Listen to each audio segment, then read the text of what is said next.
What is constructor? Friends, अभी placement का time है और कंपनी आपसे पूछ सकती है कि what exactly the constructor is.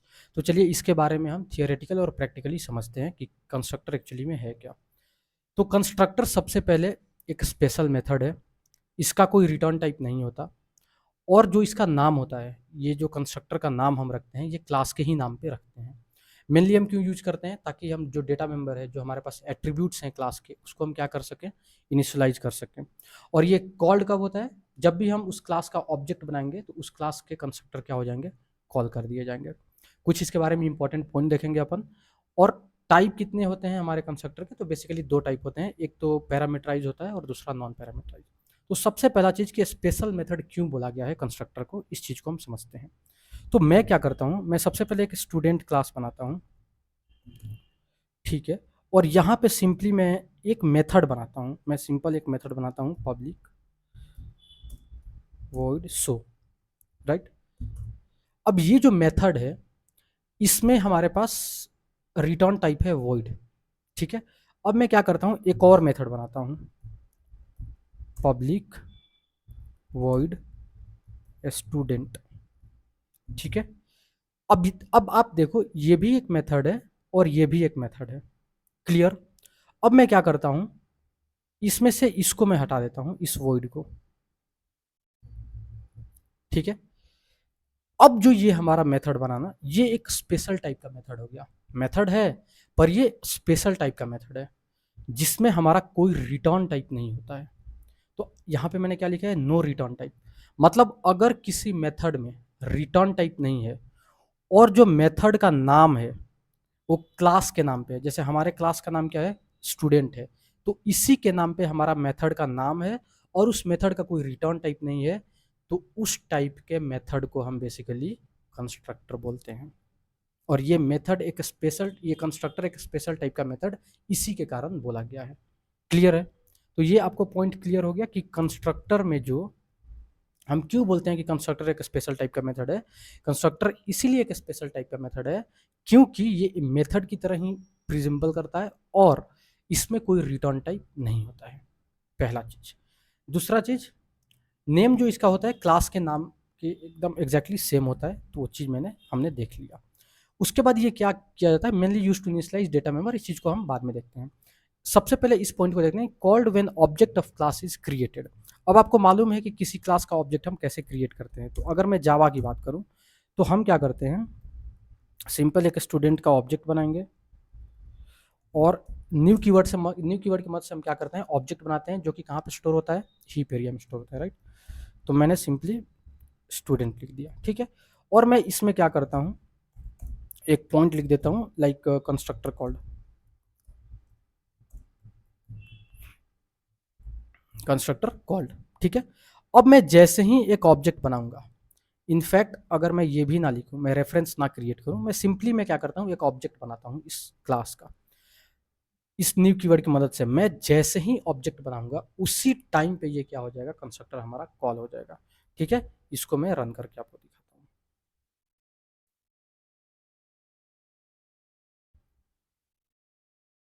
Clear है। कंस्ट्रक्टर कॉल्ड मतलब जैसे ही हमारा ऑब्जेक्ट क्रिएट हुआ, as soon as the object of the class is created, the constructor of that particular class get called, clear है। तो called when object of class is created, इतना clear है। अभी हम और इसके वेरिएशन को देखेंगे।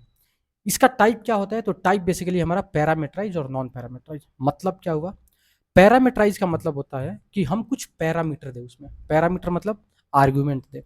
जैसे अगर मैं किसी मेथड में मैं बोलूँ कि आर्गुमेंट दो, तो हमारे पास मेथड कितने टाइप के हो सकते हैं, हमारे पास मेथड दोनों टाइप के हो सकते हैं, parameterise method, non parameterise method.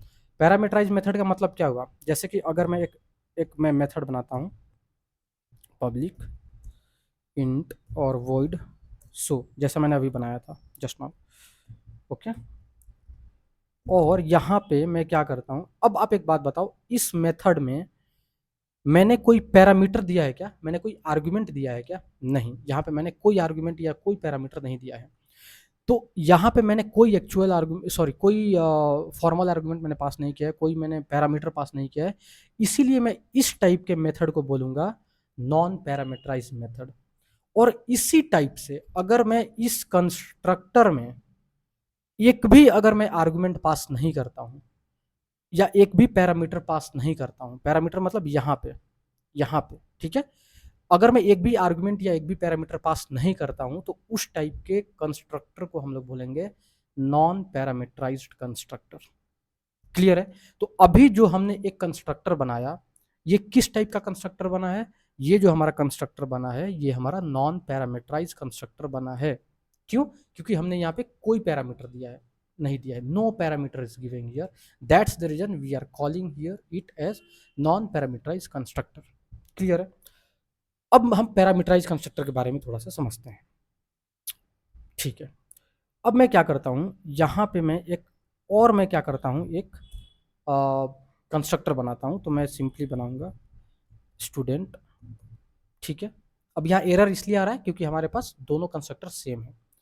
तो मैं क्या करता हूँ यहाँ पे एक इंट बना लेता हूँ रोल, और या कुछ आप पैरामीटर दे दो, है ना, जैसे सिंपली मैंने इंट रोल दे दिया। अब आप देखो ये जो हमारा कंस्ट्रक्टर बना, ये हम कंस्ट्रक्टर इसको हम क्यों इस मेथड को हमने कंस्ट्रक्टर क्यों बोला? क्योंकि इस मेथड का कोई रिटर्न टाइप नहीं है और इस मेथड का जो नाम है वो क्लास के नाम पे है। ठीक है, तो इसीलिए हम लोग इसको क्या बोल रहे हैं? कंस्ट्रक्टर बोल रहे हैं। तो यहाँ पे मैंने क्या कर दिया, एक पैरामीटर पास कर दिया। जैसे ही मैंने एक पैरामीटर पास करके कंस्ट्रक्टर बनाया, उस टाइप के कंस्ट्रक्टर को हम क्या बोलेंगे? Parameterise constructor. पैरामीटराइज कंस्ट्रक्टर में भी किस टाइप का कंस्ट्रक्टर है? तो सिंगल पैरामीटराइज कंस्ट्रक्टर या वन पैरामीटराइज कंस्ट्रक्टर। ठीक है, अब मैं कॉल करूं।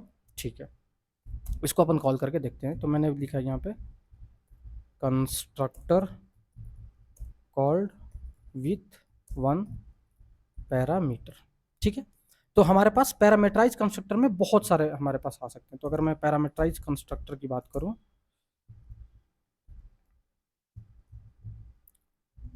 तो इसमें हमारे पास one parameterize, two parameterize, three parameterize and so on. ठीक है, आप जितना पैरामीटर पास करोगे उतने टाइप के पैरामीटराइज कंस्ट्रक्टर ये हमारा बन जाएगा। ठीक है, और नॉन पैरामीटराइज में हमारे पास एक भी आर्गुमेंट पास नहीं अपन करते हैं, नो पैरामीटर। क्लियर है? ठीक है, अब इसको हम कैसे कॉल करेंगे? अब इसको मैंने जैसे ही कॉल किया, अब चूंकि ये हमने जो ऑब्जेक्ट बनाया है, इस ऑब्जेक्ट को बनाते वक्त हमने कोई भी पैरामीटर पास नहीं किया है। तो अगर हमने कोई पैरामीटर पास नहीं किया है तो ये नॉन पैरामीटराइज कंस्ट्रक्टर को क्या करेगा? कॉल करेगा, है ना। तो मैं सिंपली यहाँ पे लिख देता हूँ non parameterise constructor called. Okay, and here constructor with one parameter called, यानी पैरामीटराइज कंस्ट्रक्टर क्या हो रहा है? हमारा कॉल हो रहा है। अब मैं जो दूसरा जो हम ऑब्जेक्ट बनाने वाले हैं, इस ऑब्जेक्ट में मैं एक आर्गुमेंट पास करने वाला हूं। तो मैं पास करता हूं लेट से 1। ठीक है, तो अब आप एक बात बताओ, जब मैं ऑब्जेक्ट बना रहा हूं और ऑब्जेक्ट बनाते टाइम अगर मैं कोई पैरामीटर पास कर रहा हूं तो किस टाइप के कंस्ट्रक्टर को ये कॉल करेगा? जेवीएम हमारा किस टाइप के कंस्ट्रक्टर को डायनेमिकली पिक करेगा? That will be parameterise constructor.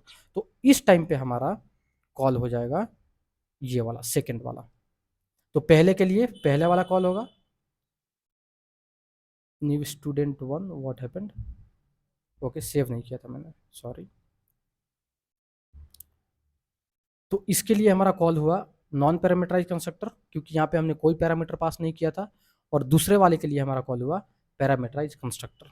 ठीक है, अब आपका डाउट आ सकता है कि अगर हम और भी यहाँ पे पास करेंगे तो फिर क्या होगा? तो अगर मैं यहाँ पे पास करता हूँ न्यू स्टूडेंट 1 कॉमा, और यहाँ पे मैं पास करता हूँ मेरा नाम रजत। ठीक है, अभी एरर इसलिए आ रहा है क्योंकि हम वैसा ऑब्जेक्ट बना रहे हैं जो दो आर्गुमेंट ले रहा है, जो दो पैरामीटर ले रहा है, पर उस टाइप के कंस्ट्रक्टर हमने क्रिएट नहीं किया है। ठीक है, तो इसलिए ये एरर आया है। तो मैं क्या करता हूँ, मैं जस्ट इसको कॉपी करता हूँ और यहाँ पे पेस्ट करता हूँ। ठीक है, अब आप एक बात बताओ, ये पहला में इंटीजर ले रहा है और दूसरे में स्ट्रिंग ले रहा है। तो मैं एक स्ट्रिंग यहाँ पे रख लेता हूँ। ठीक है, और यहाँ पे नेम मैंने ले लिया। क्लियर है? अब इस बार जो हमारा कंस्ट्रक्टर होगा, पहले के लिए नॉन पैरामीटराइज, दूसरे के लिए सिंगल पैरामीटराइज कंस्ट्रक्टर, और तीसरे के लिए डबली पैरामीटराइज कंस्ट्रक्टर और with the two parameter. Clear है? अब मैं इसको रन करता हूँ, तो आप देखो कंस्ट्रक्टर हमारा चल गया। क्लियर है?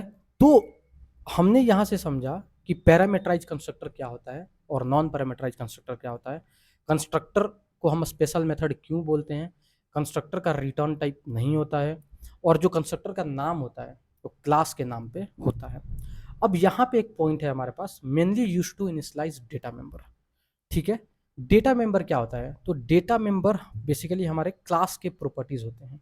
ठीक है, तो अगर मैं यहाँ पे एक प्रॉपर्टी बनाता हूँ प्राइवेट इंट रोल, और फिर एक प्रॉपर्टी बनाता हूँ प्राइवेट स्ट्रिंग, क्योंकि स्टूडेंट का अपना रोल नंबर हो सकता है, एक स्टूडेंट का अपना नाम हो सकता है। ठीक है, ये मैंने दो इसका, सॉरी, ये स्टूडेंट का दो हमने क्या बना लिया, ये तो स्टूडेंट का प्रॉपर्टी है ना कि हमारे टेस्ट क्लास का प्रॉपर्टी है, तो हमें इसको यहाँ बनाना चाहिए। ठीक है, अब इसका मतलब क्या हुआ, mainly use to initialise data member. तो बेसिकली हम लोग इसको यूज करते हैं इसके डेटा में, स्टूडेंट क्लास के डेटा मेंबर या एट्रीब्यूट में कुछ वैल्यू रखने के लिए। इनिशियलाइजेशन का मतलब होता है टू पुट सम वैल्यू। अगर हम यहाँ पे कोई भी वैल्यू नहीं रखेंगे, अगर मैं यहाँ पे, अगर मैं आपको प्रिंट करके दिखाऊं, आप ध्यान से देखना, अगर मैं यहाँ पे प्रिंट करता हूँ रोल और नेम, ठीक है, तो यहाँ पे आप रोल और नेम जब प्रिंट करोगे ना, तो बाय डिफॉल्ट यहाँ पे रोल आएगा 0 और नेम आएगा नल। क्यों?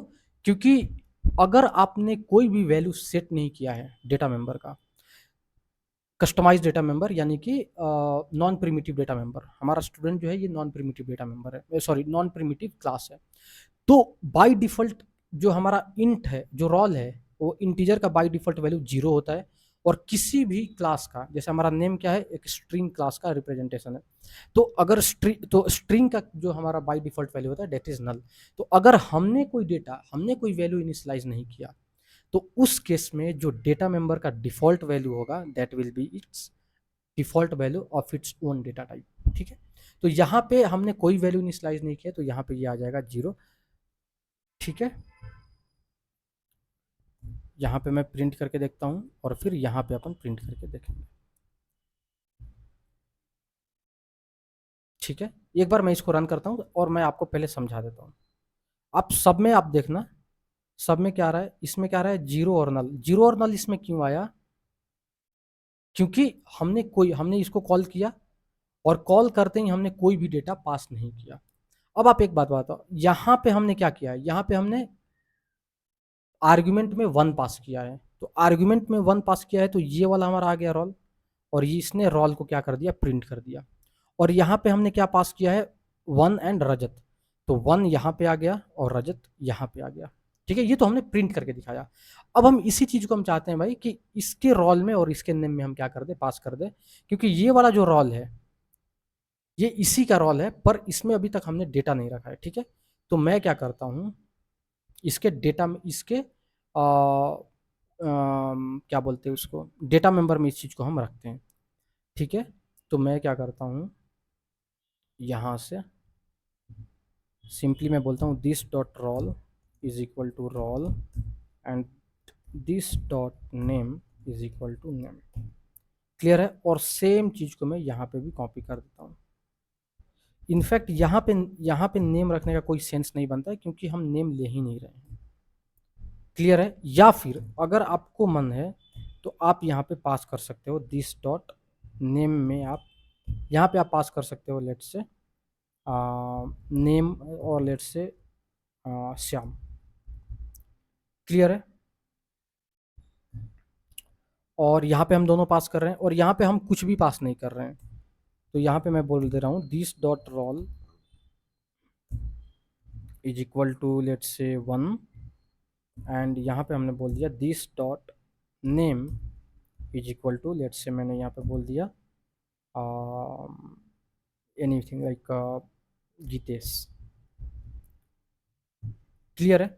अब अगर मैं इसको प्रिंट करूं, ठीक है, अगर मैं इसको प्रिंट करके देखा तो सबसे पहले मैं क्या करता हूं, एक टू स्ट्रिंग बना लेता हूं। ठीक है, टू स्ट्रिंग जो मेथड होता है ना, ये हम यहाँ पे बेसिकली ओवरराइड कर रहे हैं, ये हमारे लैंग पैकेज में होता है, ऑब्जेक्ट क्लास का मेथड होता है।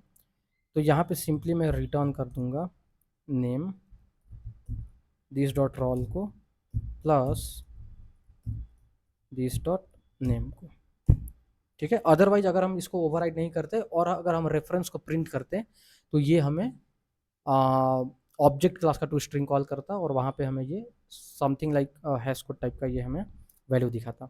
अब मैं इसको क्या करता हूँ, रन करता हूँ और फिर आपको समझाता हूँ। आप देखो, और आप इसको रिमूव कर दो, ठीक है। रिमूव करने के बाद आप सिंपली इसको प्रिंट करो, दिस को, इसको भी आप कमेंट कर दो अभी के लिए, दिस को, और यहाँ पे इसको आप अभी कर दो कमेंट। अब ये दिस क्या होता है, ये हम दिस जब पढ़ेंगे उसमें हम देखेंगे, ठीक है। मैं इसको रन करता हूँ।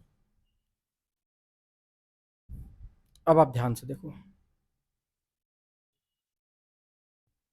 यहाँ पे क्या हुआ, सबसे पहले हमने नॉन पैरामीटराइज कंस्ट्रक्टर को हमने सबसे पहले हमने एक ऐसा ऑब्जेक्ट बनाया जिसमें हम कोई भी पैरामीटर पास नहीं कर रहे हैं। तो ये किस टाइप के कंस्ट्रक्टर को कॉल करेगा, ये नॉन पैरामीटराइज कंस्ट्रक्टर को कॉल करेगा। तो ये वाला कंस्ट्रक्टर हमारा कॉल हो रहा है पहले वाले ऑब्जेक्ट क्रिएशन पे।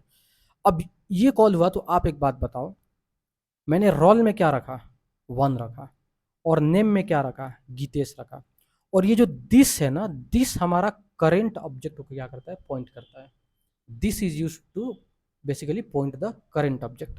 हमारा जो करेंट ऑब्जेक्ट है उस ऑब्जेक्ट में हमने क्या रखा, हमने रखा 1 और गीतेश, ठीक है। तो इसीलिए जब हमने दिस को कॉल किया तो बाय डिफॉल्ट इसने किसको कॉल कर लिया, इंटरनली ये क्या करता है, टू स्ट्रिंग को कॉल कर लेता है, और टू स्ट्रिंग को कॉल किया तो इसने रोल और नेम को दिखा दिया है 1 एंड गीतेश। क्लियर है। अच्छा, थोड़ा सा मैं इसको चेंज कर दूं, यहाँ पे मैं 2 दे दूं और यहाँ पे मैं 3 दे दूं ताकि आपको ज़्यादा कन्फ्यूज़न ना हो, ठीक है। उसके बाद मैंने क्या किया, सेकंड ऑब्जेक्ट क्रिएट किया। जैसे ही सेकंड ऑब्जेक्ट मैंने क्रिएट किया तो हमने एक पैरामीटर पास किया। नाउ अब ये क्या करेगा, ये उस टाइप के कंस्ट्रक्टर को सर्च करेगा जिसमें सिर्फ एक पैरामीटर हो। तो हमारे पास एक कंस्ट्रक्टर है ये वाला जिसमें हमारे पास एक ही पैरामीटर है। अब यहाँ पे कंस्ट्रक्टर कॉल्ड विथ 1 पैरामीटर यहाँ पे प्रिंट हो गया। रोल में हमने 2 दिया था और नेम हमने कुछ भी नहीं दिया था, हमने यहाँ पे बाय डिफॉल्ट वैल्यू इसमें श्याम इनिशियलाइज कर रहे हैं। तो जब मैंने दिस को प्रिंट किया तो हमारा 2 स्ट्रिंग चला और रोल और नेम को क्या प्रिंट कर दिया, 2 एंड श्याम। उसी तरीके से अब हमने यहाँ पे तीसरा ऑब्जेक्ट क्रिएट किया। जैसे ही हमने तीसरा ऑब्जेक्ट क्रिएट किया हमने 2 आर्गुमेंट पास करा, the first one is integer and the second one is string with value Rajat. तो इस तो ये किस टाइप का, हमारा जो जेवीएम है किस टाइप के कंस्ट्रक्टर को सर्च करेगा, उस टाइप के कंस्ट्रक्टर को जो 2 पैरामीटर को होल्ड करता हो, है ना, विथ सेम डेटा टाइप, और उसका पोजीशन भी सेम होना चाहिए, ठीक है। तो यहाँ पे रोल आया और नेम आया, तो इसने इसको प्रिंट किया और यहाँ पे क्या कर दिया, इसने रोल में रोल को इनिशियलाइज कर दिया और नेम में रजत को इनिशियलाइज कर दिया। तो जब हमने दिस को प्रिंट किया, या दिस डॉट आप टू स्ट्रिंग भी बोल सकते हो, नॉट एन इशू, ठीक है। इस केस में भी हमारा यही सेम आउटपुट आएगा। तो यहाँ पे इसने तीनों रजत प्रिंट कर दिया। तो अभी का जो हमारा मेन एजेंडा था कि कंस्ट्रक्टर क्या होता है और कंस्ट्रक्टर कब कॉल होता है। तो कंस्ट्रक्टर हमारा एक स्पेशल टाइप का मेथड होता है जिसमें कोई रिटर्न टाइप नहीं होता है और जिसका नेम जो है is exactly same as the class name. उसके बाद ये हम क्यों यूज करते हैं, बेसिकली इसको हम यूज करते हैं to initialise the data member of that particular class. अभी इस स्टूडेंट क्लास में हमारे पास कितना डेटा मेंबर है, हमारे पास 2 डेटा मेंबर है, पहला रोल और दूसरा नेम। इसको आप डेटा मेंबर भी बोल सकते हो और इसको आप एट्रीब्यूट्स भी बोल सकते हो। पर जब हम ऑब्जेक्ट ओरिएंटेड प्रोग्रामिंग की बात करते हैं तो it is recommended to go for data member call, right. Clear है। अब यहाँ पे एक दो पॉइंट हम छोटा छोटा देख लेते हैं। जैसे अगर आप जावा की बात करो तो अगर मैं इसको सेव एज करूं test2 करके, इनफैक्ट मैं यहीं पे बता देता हूं, मैं क्या करता हूं यहाँ पे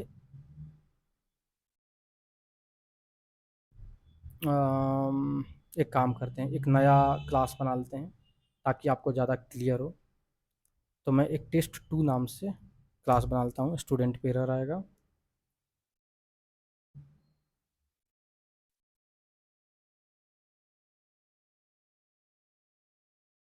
वन मिनट।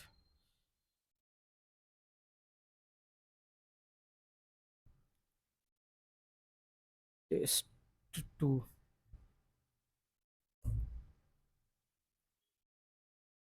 क्लास हमारा क्यों नहीं क्रिएट हो रहा है?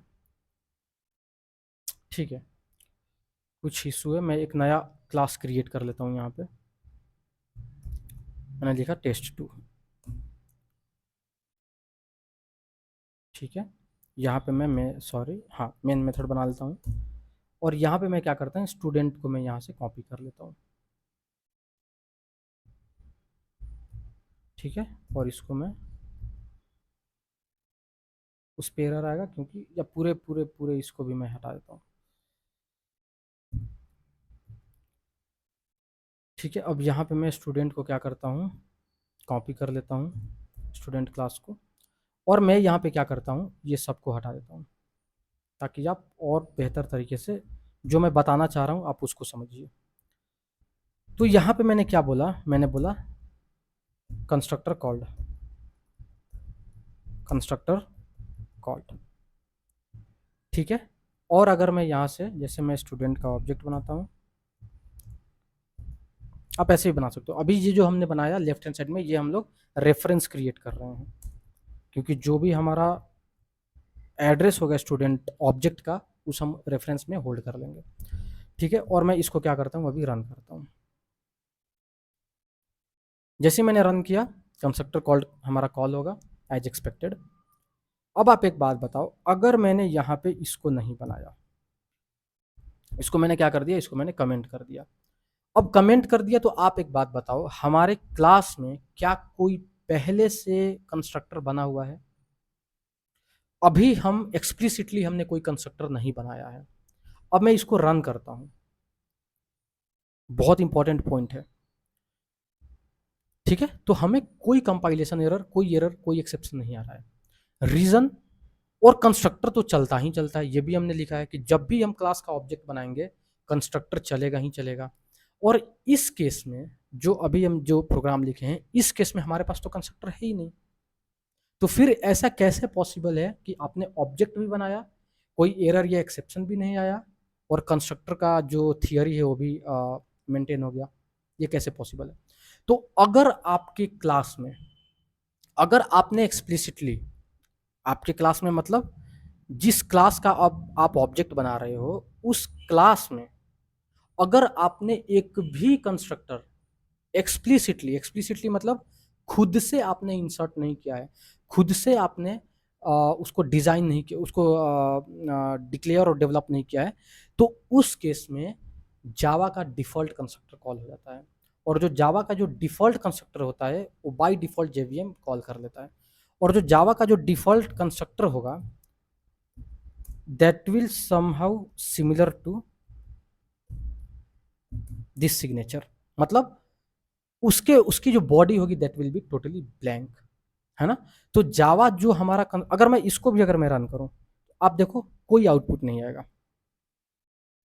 ठीक है, तो जो जावा का जो डिफॉल्ट कंस्ट्रक्टर होता है वो कहीं ना कहीं एग्जैक्टली सेम होता है, कहीं ना कहीं, है ना, एग्जैक्टली ऐसा ही होगा, जिसमें कोई डेफिनेशन नहीं दिया गया होगा। मतलब उस कंस्ट्रक्टर में हमने कोई भी बॉडी नहीं लिखा होगा। ठीक है, क्यों नहीं लिखा होगा? क्योंकि जावा वालों ने समझा होगा कि भाई किसी के क्लास का बॉडी हम कैसे लिख दें। अगर मैं स्टूडेंट बना रहा हूँ, मैं एम्प्लॉय का क्लास बना रहा हूँ, मैं स्टूडेंट का बना रहा हूँ, मैं रेलवे का बना रहा हूँ, तो ये तो कस्टमर पे डिपेंड करता है ना, ये तो डेवलपर पे डिपेंड करता है ना कि वो क्या बॉडी डिफाइन करना चाहता है। इसीलिए जावा वालों ने जो डिफ़ॉल्ट कंस्ट्रक्टर बनाया है उसके अंदर कोई बॉडी नहीं रखा है। क्लियर है? ये क्लियर हो गया?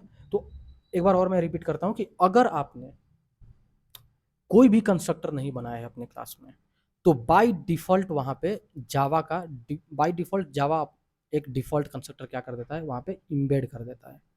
ठीक है? ओके, और अगर हमने बना दिया तो? अब यहाँ पे हमने बना दिया, आप देखो जावा वाला कुछ ऐसा था, अब यहाँ पे क्या कर दिया, हमने बना दिया। तो हमने क्या कर दिया, जावा के डिफॉल्ट कंस्ट्रक्टर को ओवरराइड कर दिया। तो अब जो कंस्ट्रक्टर कॉल होगा that will be our constructor, not from the Java default constructor. Clear है? अब अगर मैं इस प्रोग्राम को रन करता हूं तो आपको जो कंस्ट्रक्टर मिलेगा that will B constructor call. Clear? अब एक चीज और हम देखते हैं। अब मैं यहां पे लिखता हूं 1, ध्यान से देखिएगा, और यहाँ पे मैं एक ऑब्वियस सी बात है एरर आएगा। एरर इसलिए आएगा क्योंकि हमने कोई भी कंस्ट्रक्टर पैरामीटराइज कंस्ट्रक्टर नहीं बनाया, तो मैं एक पैरामीटराइज कंस्ट्रक्टर बना देता हूँ। ठीक है, कोई इशू नहीं है, ये वाला कंस्ट्रक्टर चल जाएगा। कौन सा? Constructor with parameter, constructor with parameter is called. ठीक है, इसको मैं रन करता हूँ तो ये हमारा चल गया। अब मैं क्या करता हूँ, इसको मैं रिमूव कर देता हूँ। ठीक है, अब आप देखना, इसको मैं रन करता हूँ। जैसे ही मैंने इसको रन किया हमारा ये कंस्ट्रक्टर चल गया, लेकिन इसके पहले लेकिन जैसे ही ये कंस्ट्रक्टर हमारा चला, कोई भी डिफॉल्ट कंस्ट्रक्टर या कुछ ऐसा कंस्ट्रक्टर नहीं चला। क्यों? क्योंकि अगर हमने यही वाला कंस्ट्रक्टर लिख दिया तो हमारा डिफॉल्ट कंस्ट्रक्टर यहाँ पे हट जाएगा। मतलब अगर आपने कोई भी एक कंस्ट्रक्टर अगर आपने डिफाइन कर दिया तो हमारा डिफॉल्ट कंस्ट्रक्टर वहां से क्या हो जाता है, रिमूव हो जाता है। तो अगर मैं यहाँ पे डिफॉल्ट कंस्ट्रक्टर लिखता हूँ, ठीक है, और मैं प्रिंट करता हूँ यहाँ पे कंस्ट्रक्टर विथ कंस्ट्रक्टर और non parameterise constructor called, non parameterise constructor called. ठीक है, इसको मैं सिंपली रन करता हूँ, कोई इशू नहीं, ये हमारा बढ़िया चल गया। ठीक है, अब इस केस में अगर आप एक नया ऑब्जेक्ट बनाओ तो हमारा डेफिनेटली ये वाला कंस्ट्रक्टर चल जाएगा, सेकंड वाला नॉन पैरामीटराइज कंस्ट्रक्टर हमारा उसके लिए चल जाएगा, और पहले वाले के लिए हमारा पैरामीटराइज कंस्ट्रक्टर चल गया होगा। ठीक है, लेकिन अगर आप यहां पे अपना कंस्ट्रक्टर नहीं बनाते तो ये देखो अभी एरर आ रहा है। इसके पहले वाले एग्जांपल में एरर नहीं आ रहा था। रीजन, यहां पे हमने नॉन पैरामीटराइज कंस्ट्रक्टर ऑलरेडी बना रखा है, और जैसे ही आपने मतलब आपका एक्सपेक्टेशन क्या होगा कि हमने कंस्ट्रक्टर नहीं बनाया तो जावा का डिफॉल्ट कंस्ट्रक्टर बन गया होगा, पर ऐसा नहीं है। जावा का डिफॉल्ट कंस्ट्रक्टर तभी कॉल होता है जब आपके द्वारा कोई भी एक्सप्लिसिटली कंस्ट्रक्टर ना बनाया गया हो। अभी जो हमारा सिनेरियो है इसमें आपने ऑलरेडी एक कंस्ट्रक्टर बना दिया है, और जैसे ही आपने इस एक्सप्लिसिटली एक कंस्ट्रक्टर अपने क्लास में बना दिया है, जावा का डिफॉल्ट कंस्ट्रक्टर वहाँ पे नहीं चलने वाला है, मतलब वहाँ से वो जावा का डिफॉल्ट कंस्ट्रक्टर हट जाएगा। अब चूंकि जावा का डिफॉल्ट कंस्ट्रक्टर या जावा का नॉन पैरामीटराइज कंस्ट्रक्टर नहीं है, और आप ये एक्सपेक्ट कर रहे हो कि हमने एक नॉन पैरामीटराइज ऑब्जेक्ट बनाया है और जावा का डिफॉल्ट नॉन पैरामीटराइज कंस्ट्रक्टर चल जाए, दिस इज नॉट पॉसिबल। क्यों?